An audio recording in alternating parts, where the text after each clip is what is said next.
Is New Zealand's so-called special bond with Australia a thing of the past? The number of Kiwis granted permanent residency in Australia has plummeted from a high of 2,500 in 2012-13 to just 45 in the 8 months to February this year. From next January, New Zealanders who are permanent residents of Australia will have to pay full fees for university, an average increase of 8,000 to 9,000 Australian dollars a year. Last month, the Australian government also announced stricter citizenship rules, raising fears that an agreement for a pathway to Australian citizenship for New Zealanders would be undermined. After a meeting between the two foreign ministers, Jerry Brownlee and Julie Bishop, the situation was clarified. The pathway to citizenship remains, but the Prime Minister Bill English acknowledged that there's still uncertainty about the direction Australia is headed in vis-à-vis Kiwi expats. As well, in 2015, Australia changed its law to allow the expulsion of foreign nationals who had served sentences of 12 months or longer, no matter how long they had lived in Australia, leading to hundreds of returnees, some of whom had not lived in New Zealand since infancy.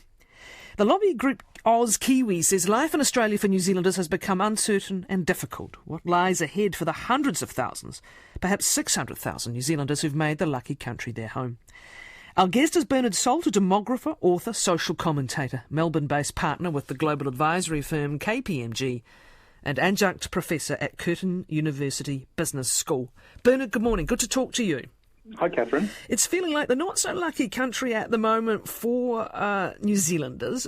If you step back and look at what's been happening over perhaps 15 years, actually, but more recently in particular, what is driving this? Look, there has been a fundamental shift in the Australian demography, certainly over the last 10 years or so. Preliminary results from the 2016 census released 1 month ago showed something quite unique that had emerged for the first time. The western half of the country, Western Australia, South Australia and the Northern Territory, still has a very strong Anglo base. We draw our migrants from Anglo countries.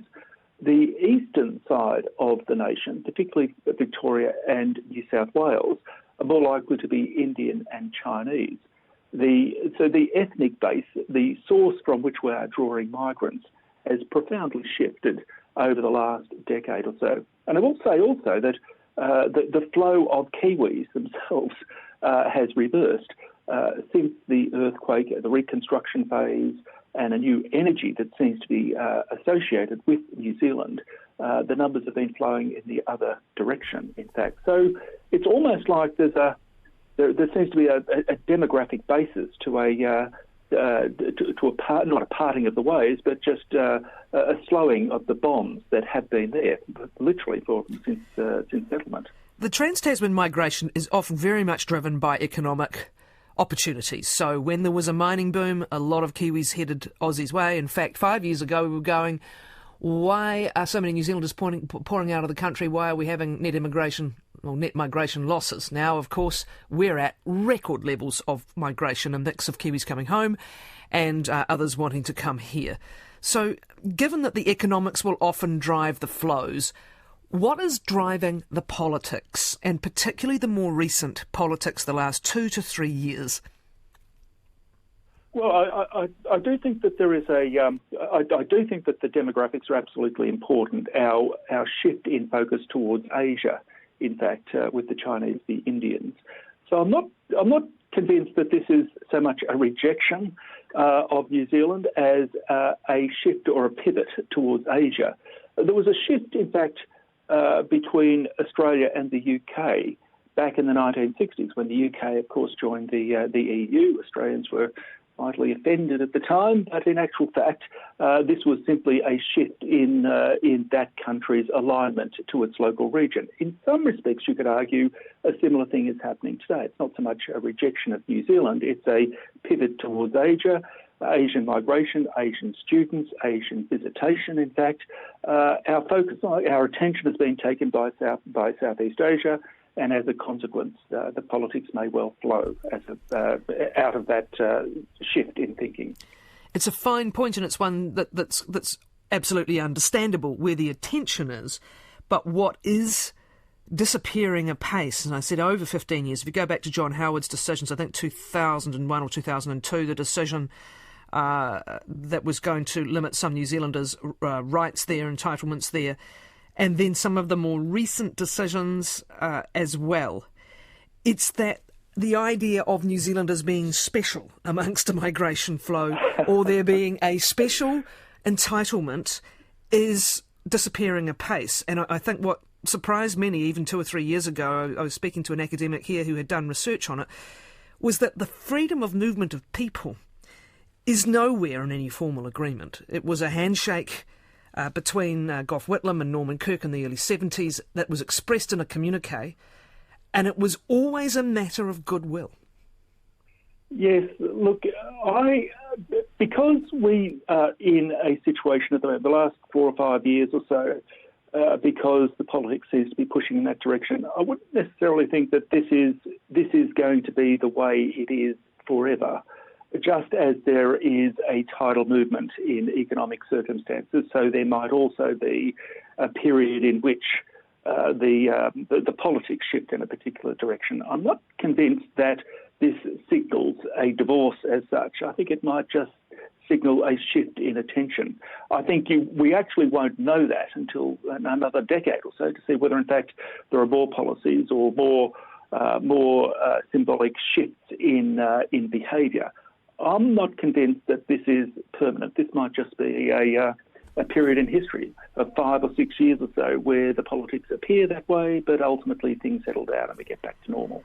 The politics may well be, and there's been several iterations of this, the 2007 election, the John Howard government, again in 2015, the Abbott coalition government, toughening up on the talk, at least, on immigration. So immigration will always be a useful political football, but again, I think what has become striking is that New Zealanders are now being perceived as no different to any other migrant when it comes to entitlements.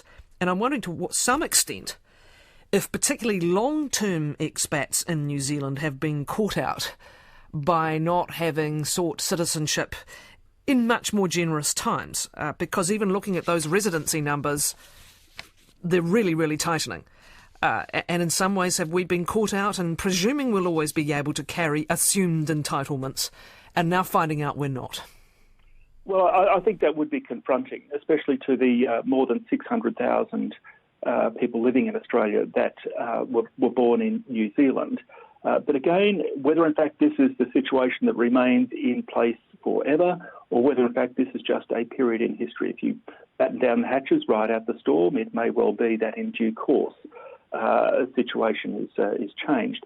The reality is that Australian values, Australian demography, Australian visitation, students, trade is inextricably, culture, history is inextricably connected with the New Zealand. That fact of demography and geography and history will not change going forward. There'll be periods and times where the relationships go through ups and downs. You might think there has been the sense in Australia that the New Zealanders don't love us anymore. They're all going home. They've got a better offer back home. So there was that sense this side of the Tasman that, well, maybe it's you guys that have lost affection for us. So I think this is part of any normal relationship that close countries go through. Also, the state of the economy is an issue, as we said. Whenever that mining sector, minerals sector is booming, that tends to be attractive to many New Zealanders who can see higher pay across the Tasman.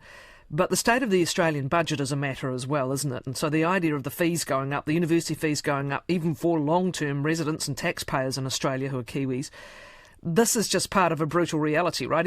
They even took on the banks, which is always a brave move by a government. I mean, they're after every cent they can garner at the moment. Well, I think that this will be the case for many budgets going forward, finding areas to improve the books is going to, whether in fact it's New Zealanders or whether it's banks or whether it's baby boomers or whether it's whoever. I think everyone in this country needs to make a contribution. And so I don't think that any group should say, well, we have a special situation, a special relationship. I wouldn't like to bank on that going forward in future budgets. We have, and both nations, in fact, have moved from a situation where baby boomers have been in the workforce for the last 60 years or so. The next 20 years will be an area where baby boomers coming out of the workforce, taking their tax-paying capacity out of the workforce. So, of course, budget's going to come under pressure, not just here, but in other nations as well.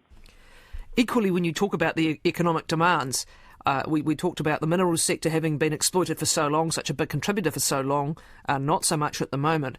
And you talk about where that immigration is coming from now, particularly Asia and South Asia. This is the skilled migrants that the Australian economy and many others indeed need, particularly those coming with very high-level IT sector skills. Very much so. We are, in many respects, and I would put New Zealand in this category as well, we are one of the most generous countries with regard to migration. The budget papers actually showed net migration intake for the next 4 years of 190,000 people per year. In the second half of the 20th century, it was barely 100,000, almost doubled the level of immigration.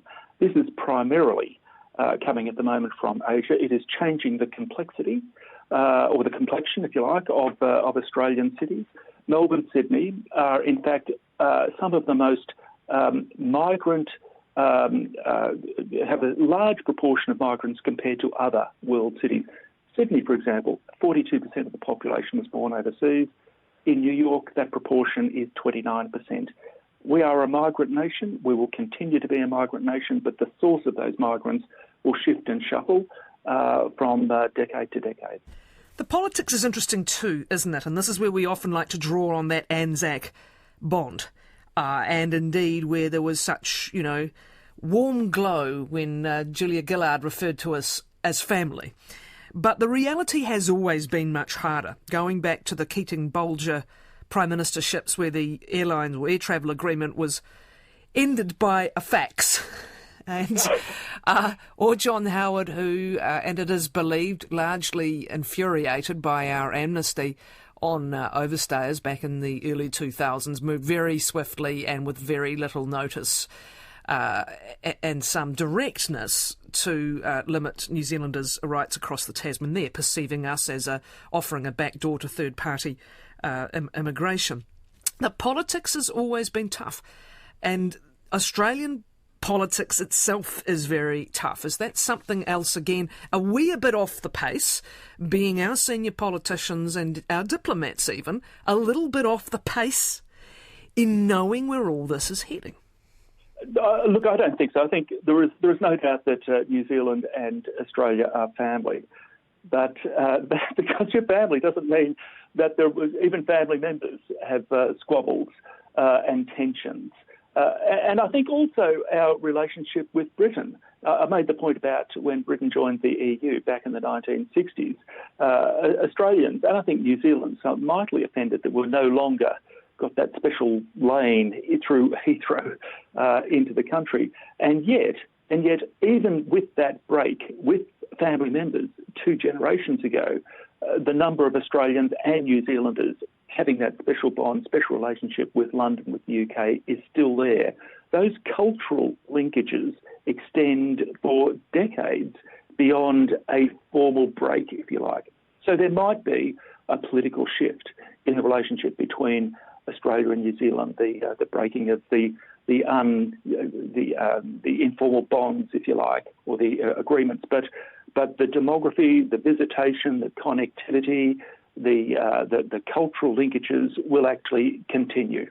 Speaking of the UK, both countries might be looking at what is coming out of the Conservative Party's manifesto for this election, an election they look like they are overwhelmingly going to win. 4 policies being announced that could deter Kiwis and Australians and others hoping to move to the UK: a doubling of the immigration skills charge levied on companies employing migrant workers, toughening visa requirements for students, increasing the immigration health surcharge, increasing the earnings threshold for people wishing to sponsor migrants for family visas.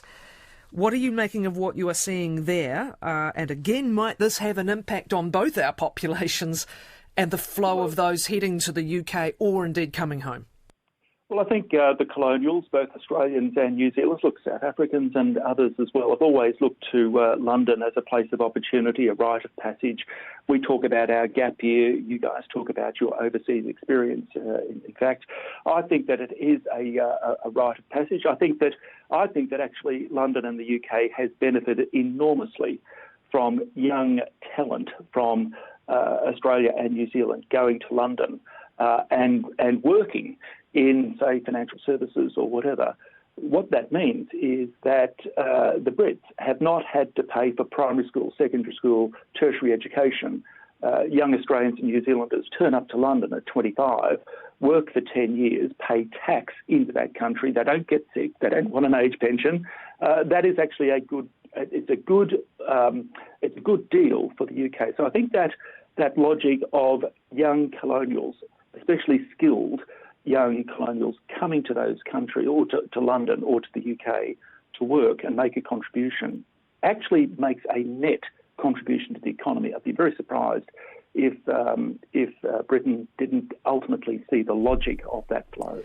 There's another possibility looking further out, as I'm sure you do as a demographer, that is on our minds as well, which is the impact of climate change on an already dry country, being yours in particular. And looking 20, 30 years out, I don't know how much this is discussed or even how much it is perceived perhaps to affect particularly your primary sector, and whether at some point that very, very, overwhelmingly one-way traffic that tends to be New Zealanders to Oz way more than Australians to New Zealand might alter. Well, yes, this issue of climate change certainly is discussed, but unfortunately I don't think Australians, I'm not sure about the view from New Zealand, don't think a lot about the future. There's certainly an environmental group that is very concerned about 30 or 40 years into the future, but I think the broader population is more concerned about the here and now. One of the key differences that I see, certainly between Australia and New Zealand, is our reliance upon agribusiness. Both countries, you with dairy, us with grain or whatever. What I think the Australians can actually learn from the New Zealanders is actually how to build agribusiness businesses. We have nothing in Australia to compare with the scale and the success of Fonterra. And I often make that point. We Australians never